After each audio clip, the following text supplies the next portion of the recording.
We got 7 minutes of Jim Cornette. Let's go. This goddamn inconsiderate loser. Here we go. I was going down to do Bert Prentice's TV show, and me and Scott Hudson doing commentary, right? Well, Bert calls me one day and says, "Well, Jim, we're starting that TNA thing up," because he does it in Nashville, We're starting that TNA thing up, and the TNA announcers are going to be here at TV. They want to do some practice. Well, I thought he was asking me to step back. And I said, "Oh, sure, Bert, no problem. That's your main gig. I'm just doing this for a lark, so, I'll stay home." No. Bert, excuse me, I want you to do my TV. I just want you to know they're going to be in the back of the building practicing. "Why are you telling me that?" "Well, one of them's Ed Ferrari." I said, "Oh." Okay, Bert, that's who he's talking about. Ed Ferrari.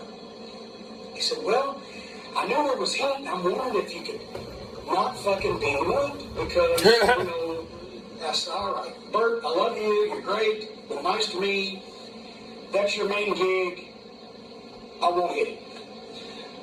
But we go down there.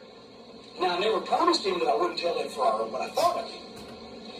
And I don't think very fucking much of it. For one thing, he was sucking Vince Russo's cock all those goddamn years. Oh, here we go. He fucked Vince McMahon. Well, he didn't really fuck Vince McMahon. He just left with the guy that fucked Vince McMahon.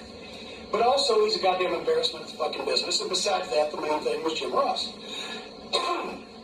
So, we're there, and about 40 guys in the back, and I'm Dusty Rhodes. I hadn't seen him in ages, talking to Dusty, hugged his neck, talking to Ronnie Gossett's there, just a bunch of people I know. And in walks this fucking lame-ass goddamn prick with fucking dreadlocks. He looked like a white Bob Marley with a big fucking sand ass. One of those fucking things you punch, they kind of bobble, I love Jim Cornette. This is great. And I saw him, I said, "Fuck." And he looks at me and he smiles. Last time I'd seen him was when I was in Connecticut and we were all riding together, Actually, he was carrying Vince Russo's papers. Vince Russo was attempting to write, and I was attempting not to fucking cut my throat being around Vince Russo. So, he comes up to me with his fucking hand out. So I walked up to him and I said, "Hi, Ed." And this is not verbatim because I said a lot of words real quick. But I said, "I just want to tell you what a fucking miserable fucking piece of shit you are, you goddamn no-good cocksucker, for fucking making fun of Jim Ross's Bell's palsy." Now, I will digress here. Oh, that was There's him? a fucking guy who's given 30 years of his life to the business. Oh, yeah, Jim forget Ross, that guy. who is the best announcer, maybe asterisk Gordon Soley, but who's the best announcer now of modern times. Right. Who is a workaholic, who gives his life to the business, who loves the business, and here this little fucking prick comes along from writing Duckman or whatever the fuck he did in California, and took 2 wrestling classes at Slammer's Wrestling Gym, and thinks he deserves a goddamn spot in the wrestling business, and goes on national television and makes fun of a guy's he wasn't doing fat jokes. He wasn't doing goddamn bad hair jokes. He wasn't doing ugly jokes. He was making fun of a goddamn disability, a disease, a fucking paralysis of this guy's face that almost cost him his career, and he goes on television and makes fun of it. He's the most disreputable, miserable fucking piece of shit human being that's ever breathed air, in my opinion. And I felt someone should tell him so.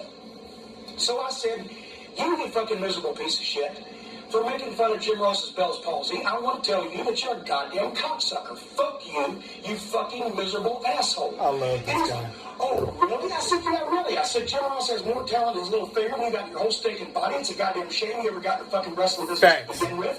And fuck you, fuck you, fuck you in the ass." And he's like, "Oh, really?" "Well, I said I wouldn't hit him, but I didn't say I wouldn't spit on him, so hot, dude. I spit in his fucking eye." Bro, what? The parking lot's 15 feet that way, you little cocksucker. You want to do anything about it?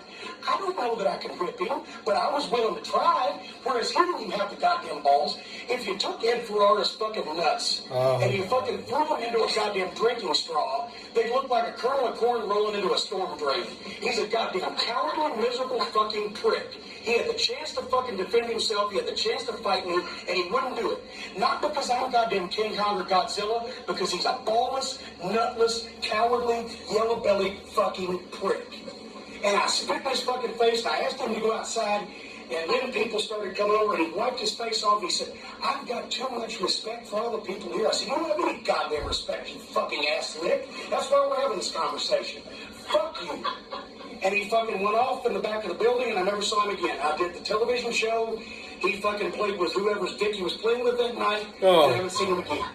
But I felt like somebody had to tell him, if you fuck with a friend of mine, I learned this from my mother and my father and a lot of people I've been around and I respect. If you fuck with a friend of mine, then you're fucking with me.